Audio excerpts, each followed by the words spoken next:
Assalamualaikum warahmatullahi wabarakatuh. Perkenalkan, saya Rizal Nur Amrin dari Diploma 4 Pertanahan Sekolah Tinggi Pertanahan Nasional.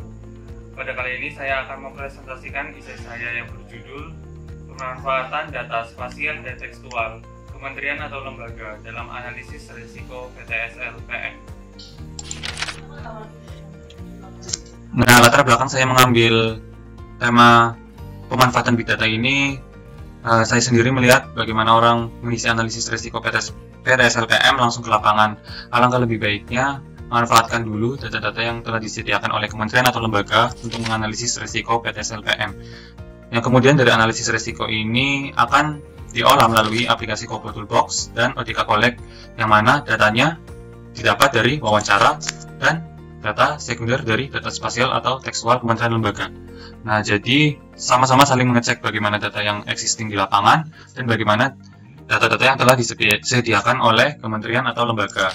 Nah, untuk PTSLPM sendiri, beberapa data dari kementerian atau lembaga, diantaranya saya mengambil dari tentunya Kementerian ATR BPN, BPS, BIG, Kementerian LHK, dan lain-lain. Nah, sekalian, di sini saya juga akan menyampaikan di esai saya ini tidak hanya mengenai bagaimana ini dimanfaatkan untuk PTSLPM, tetapi informasi publik ini seharusnya banyak orang sudah mengetahui dan masyarakat bisa menggunakannya. Jadi informasi yang disampaikan oleh kementerian atau lembaga bisa diakses banyak orang dan sesuai dengan transformasi digital. Nah, dari data-data yang telah dikeluarkan oleh tiap kementerian ini atau lembaga, terbentuklah data dan informasi yang kredibel. Jadi kedua data ini saling mengoreksi, wawancara sama data spasial tekstualnya. Yang pertama, informasi umum desa. Geotek luas wilayah status batas desa ini kita bisa dapatkan dari portal INA oleh BIG. Selanjutnya, apakah sebagian wilayah desa termasuk dalam kawasan? Nah, di sini WebGIS dari Kementerian LHK menyediakan data-data tersebut, seperti apakah ada kegiatan tanah objek reforma agraria, PIPIP, lahan kritis, penutup lahan. Nah, ini. Selanjutnya mengenai data-data umum seperti pencarian penduduk. Nah, data PPS menjadi andalannya. Ada identifikasi kondisi teknis. Hal ini berkaitan dengan perjalanan, transportasi, dan bagaimana sinyal komunikasi yang ada dalam desa tersebut. Data seperti ini selain didapatkan dari wawancara, bisa juga didapatkan dari data PPS mengenai kecamatan dalam angka 2020. Di sini tertera kondisi jalan dan bagaimana sinyal telekomunikasi. Selanjutnya mengenai identifikasi kondisi tata kelola, hal-hal seperti program pemerintah lebih baiknya ditanyakan langsung kepada pemerintah desa dan pemerintah daerah setempat. Selanjutnya mengenai kondisi lingkungan. Nah, di sini ada dua sumber utama.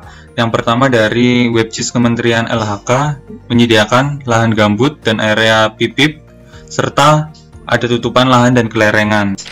Yang kedua, tutupan lahan juga tersedia di data dari BIG ya. Ini di Tanah Air Indonesia beserta sungai dan danau. Nah, kalau data dari BIG ini enak, SHP-nya bisa di-download dengan membuat akun, kemudian SHP dalam satu kabupaten tersebut mengenai kondisi geografisnya bisa di-download. Selanjutnya mengenai kondisi sosial. Data pertama pendaftaran tanah tentunya dapat di-download di Bumi ATR BPN. Nah, di sini bisa terlihat mana bidang-bidangnya, hak-haknya atau yang sedang diumumkan, perkiraan bidang. Selanjutnya untuk organisasi yang ada di masyarakat sendiri serta adanya perkumpulan perempuan bisa melalui pemerintah desa sendiri. Mengenai identifikasi sengketa konflik perkara tentunya ke Badan Pertanahan Nasional dan juga ada dari KKP ATR BPN. Nah, ini ada peta sengketa konflik perkara.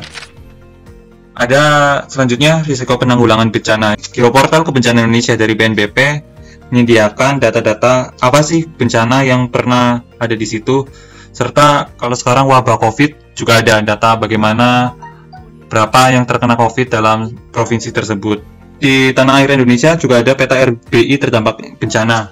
Ini menyediakan data yang sudah tercetak maupun SHP-nya.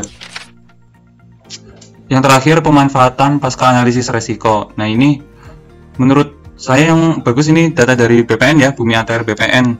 Karena ada kesesuaian penggunaan dan pemanfaatan lahan sesuai RT RW juga, dan juga bisa mengimport data KML yang kita punya. Nah, terus kita seperti contoh ini, saya data batas administrasi desa Barabai sebagai lokasi PTS LPM. Nah, bisa kita lihat penggunaan apa saja yang ada di desa itu, dan persebaran sertifikat apa aja yang ada di daerah tersebut. Untuk analisis pasca risiko, misalnya ingin menerbitkan sertifikat, bagaimana penggunaannya.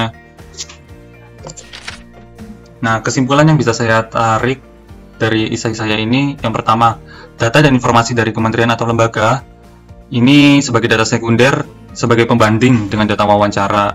Jadi terkadang orang desa, data ini hanya menyebut, oh di daerah segini aja, berapa luasnya.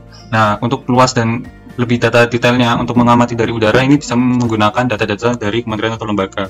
Yang kedua, dapat dipertanggungjawabkan karena disebarkan oleh situs terpercaya dari pemerintah sendiri. Ya, tentunya penyedia pemerintah karena sudah melakukan survei, nah mereka publikasikan dan data ini bisa dipertanggungjawabkan. Yang ketiga, bersifat update, bahkan sudah ada yang real time dalam penyajiannya. Nah, sebagai contoh tadi yang dari Bumi ATR BPN, setiap ada orang yang melakukan upload bidang tanah, ada pengumuman, sudah sampai mana, nah peta-peta tersebut akan update. Yang keempat, adanya data spasial memudahkan dalam menganalisis menjadi informasi. Yang kelima, akses keterbukaan informasi pemerintah sudah semakin baik, serta mendukung kebijakan satu peta. Nah, ISA ini juga sebenarnya bertujuan untuk menginformasikan kepada masyarakat bahwa sebenarnya pemerintah sendiri sudah memberikan keterbukaan informasi publik mengenai bagaimana. Tentunya yang saya lakukan ini tentang pemetaan, tentang informasi spasial, dan tekstual yang ada di BPS. Nah, pemerintah ini sudah memberikan banyak informasi, serta peta-peta ini juga mendukung dalam program pemerintah nasional, yaitu untuk kebijakan satu peta. Nah, berikut adalah referensi yang saya gunakan untuk bisa ini. Sekian presentasi dari saya, kurang lebihnya mohon maaf. Wassalamualaikum warahmatullahi wabarakatuh. Terima kasih.